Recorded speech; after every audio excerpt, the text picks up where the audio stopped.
नमस्कार, स्वागत है आपका द लर्निंग कर्व चैनल में। मैं प्रिया कोहली आशा करती हूँ कि आप सभी ठीक होंगे, स्वस्थ होंगे। तो जैसे कि आप सभी जानते हैं कि हम यहाँ पे सारी टीचिंग एग्जाम की तैयारी कर रहे हैं और टीचिंग एग्जाम की पेडागोजी जो है वो हम यहाँ पे पढ़ने जा रहे हैं। तो आज का जो हमारा टॉपिक है वो यूपी टेट का थ्योरीज ऑफ डेवलपमेंट के ऊपर है। थ्योरीज ऑफ डेवलपमेंट एक बहुत ही इंपॉर्टेंट टॉपिक है। इसमें से मल्टीपल क्वेश्चंस जो हैं वो यूपी टेट के एग्जाम, जेटेट के एग्जाम, कोई भी टीचिंग एग्जाम हो, सीटेट का एग्जाम हो, उसमें इसमें से मल्टीपल क्वेश्चंस जो है वो आते ही आते हैं। तो आप इस टॉपिक को बहुत अच्छे से पढ़ें, अच्छे से समझें, ताकि आपका ये कॉन्सेप्ट क्लैरिटी के साथ ये टॉपिक अच्छे से कवर हो पाए। तो टाइम ना वेस्ट करते हुए चलते हैं हमारे आज के टॉपिक की तरफ। तो हमारा आज का टॉपिक जो है वो थ्योरीज ऑफ डेवलपमेंट के ऊपर है। वाइगॉट्स्की जो है वो हमारे रशियन साइकोलॉजिस्ट जो है, रशियन एजुकेशनल साइकोलॉजिस्ट जो है वो रहे हैं। इनका जन्म जो है वो रशिया में हुआ था, जिसकी वजह से इनका नाम भी रशियन साइकोलॉजिस्ट कहा गया है। इन्होंने थ्योरीज ऑफ डेवलपमेंट में सोशियो कल्चरल थ्योरी जो है वो कही है, और इनका जन्म जो है वो 1896 में हुआ था और मृत्यु जो है 1934 में हुई थी। जैसे जीन पियाजे जो है वो कहते हैं कि उन्होंने कहा कि बच्चा जो है वो एक छोटा साइंटिस्ट है, उसी तरीके से दूसरी जगह पे वाइगॉट्स्की जो है वो ये कहते हैं कि जो बच्चा है वो अपने सोशल एनवायरनमेंट से सीखता है, सोशल कल्चर से सीखता है, इंटरेक्शन के साथ सीखता है। तो इन्फ्लुएंस्ड बाय, यानी कि इनका कहना है कि जो बच्चा है, चाइल्ड जो है वो इन्फ्लुएंस होता है अपनी सोसाइटी, कल्चर और लैंग्वेज। इनके ये तीनों एस्पेक्ट जो हैं वो सबसे ज्यादा इंपॉर्टेंट माने गए हैं। कि जैसे ही बच्चा पैदा होता है, पैदा होने के बाद अपनी माँ की गोद में जाता है, दोस्तों के साथ जाता है, रिलेटिव्स के साथ जाता है, क्लास में जाता है, टीचर से सीखता है, तो वो अपने इन्वायरमेंट से इन्फ्लुएंस होकर, अपनी सोसाइटी से इन्फ्लुएंस होकर, उनके साथ इंटरेक्शन करके भाषा के साथ जो है, भाषा इसमें एक टूल की तरीके से इस्तेमाल की गई है, एज अ टूल, और एक ब्रिज जो है वो सोशल इंटरेक्शन और बच्चे की सोच के ऊपर निर्भर करते हुए बताया गया है। तो यानी कि इसमें दूसरा पॉइंट इसमें जो बताया है, learn through social interaction with MKO।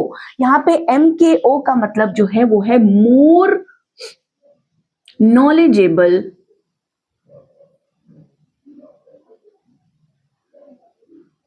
Others. जैसे हम देखते हैं कि हमारा एक कक्षा पहली का जो बच्चा है, विद्यार्थी है, अगर उसको जोड़ना नहीं आ रहा, प्लस करना नहीं आ रहा, फॉर एग्जांपल 23 + 15 उसको सिखाया जाता है, उसको वो पहले उसने कभी नहीं किया, लेकिन उसकी टीचर जो है मोर नॉलेजेबल है, उसको उनसे ज्यादा ज्ञान है, तो वो क्या करती है, उसको पहले उंगलियों में काउंट करना सिखाती है, तो वो मोर नॉलेजेबल अदर्स हैं।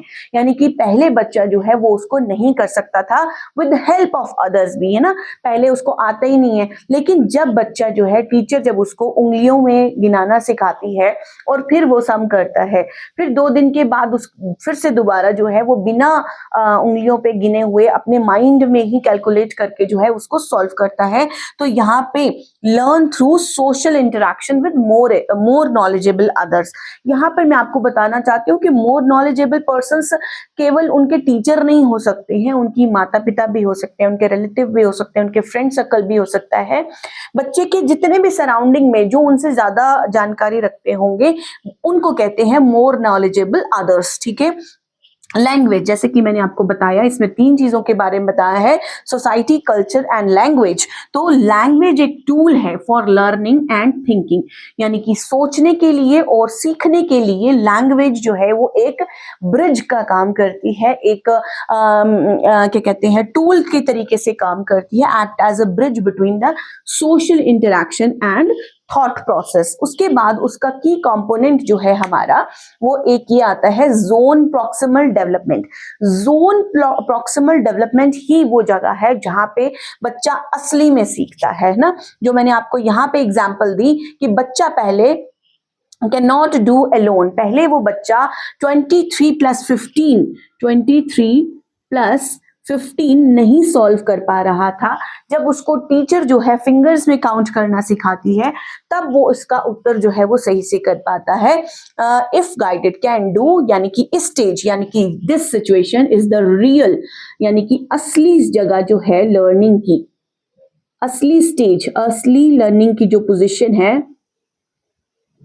वो हमारी क्या कहलाती है, जोन ऑफ प्रॉक्सिमल डेवलपमेंट, यानी कि यहाँ पे बच्चा जो है वो सीख रहा है represent current ability versus potential ability, यानी कि जितनी उसके अंदर क्षमता है, जिस तरीके से स्टेप बाय स्टेप हर चीज को वो सीखता जाता है।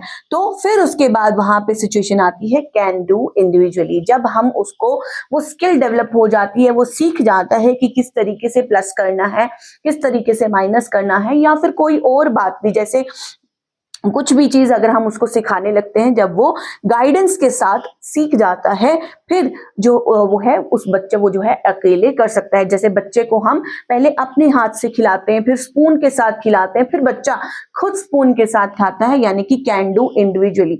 जहां हम उसको खुद स्पून के साथ सिखा रहे हैं, फीड कर रहे हैं, या बच्चे के सामने हमने स्पून रख दिया, वो ये चीज देख रहा है कि किस तरीके से उसकी मदर खा रही है, उसको दिखाती है कि इस तरीके से हमें जो फीड है वो करना चाहिए अपने आप को, तो वो पोजीशन जो है वो क्या कहलाती है, जोन ऑफ प्रॉक्सिमल डेवलपमेंट। उसके बाद एक अस्थाई असिस्टेंस, यानी कि अस्थाई जो मदद है वो की जाती है उसको। एक और की कंपोनेंट है वो है स्कैफोल्डिंग। स्कैफोल्डिंग क्या है, हमारा temporary assistance provided by MKO, यानी कि मोर नॉलेजेबल अदर्स, यानी कि जैसे आप इसमें देखेंगे कि एक बच्चा जो साइकिल चलाना नहीं जानता, उसके पिता उसको हेल्प करते हैं, उसको सपोर्ट करते हैं, जैसे पहले उसको हैंडल पकड़ाना और पीछे से उसको पकड़ के रखना, उसको ये विश्वास दिलाना कि हम उसके साथ हैं, उसके सहारे, उसे सहारा दिए हुए हैं। धीरे धीरे धीरे जब वो उस साइकिल पे होल्ड बना लेता है, फिर उस साइकिल अपनी सपोर्ट जो है वो पीछे खींच लेना, उसको कहते हैं स्कैफोल्डिंग। क्या कहते हैं, स्कैफोल्डिंग। जैसे आपने देखा होगा बिल्डिंग जब बनाई जाती है तो वहां बांस लगाए जाते हैं, है ना, एक अलग ढांचा जो है, टेम्परेरी ढांचा जो है वो खड़ा किया जाता है उसकी सपोर्ट के लिए। जब वो घर जो है वो सही तरीके से बन जाता है, पक्का हो जाता है, तो उसके जो बांध है वो निकाल दिए जाते हैं। तो यानी कि टेम्परेरी असिस्टेंस, यानी कि स्टेप बाय स्टेप जो गाइडेंस हम जो बच्चों को प्रोवाइड करते हैं, उनको सपोर्ट देते हैं, उससे बच्चा जो है वो सीखता जाता है। तो उस सिचुएशन में को हम कहते हैं स्कैफोल्डिंग। तो जैसे कि आपने ये चीज देखी, इसमें 3 चीजें जो है वो हमारी बहुत ज्यादा इंपॉर्टेंट है। नंबर 1 है सोशल इंटरेक्शन, एंड क्या कहते हैं, social interaction through MKO and the ZPD and the scaffolding। एक और टूल जो मैंने इसमें आपको बताया वो है हमारा लैंग्वेज, यानी कि लैंग्वेज पहले के थ्रू जो है वो बच्चा सीखता है। उसमें एक और कॉन्सेप्ट आ जाता है कि प्राइवेट स्पीच, पहले वो खुद के साथ सेल्फ बातें करना सीखता है, फिर लोगों के साथ बात करना सीखता है। तो इस तरीके की इन्वायरमेंट, सोशल इंटरेक्शन के साथ हमारी वाइगोत्स्की की जो थ्योरी है वो सोशो कल्चरल थ्योरी जो है वो मानी जाती है। तो आशा करती हूँ कि आपको जो ली वाइगोत्स्की की जो थ्योरी है वो अच्छे से समझ आई होगी, इसके कॉन्सेप्ट क्लियर हुए होंगे। अगर आपको इसमें कोई भी डाउट या कंफ्यूजन है तो आप मुझे कमेंट बॉक्स में जरूर बताइएगा। और प्लीज अगर आपको ये वीडियो अच्छा लगे तो एक लाइक एंड सब्सक्राइब शेयर करेंगे तो वो मेरे लिए काफी मोटिवेशन होगा। मैं पूरी कोशिश कर रही हूँ कि आपकी तैयारी अच्छे से हो सके। तो मिलते हैं जल्द ही नेक्स्ट वीडियो में। धन्यवाद। जय राम जी की।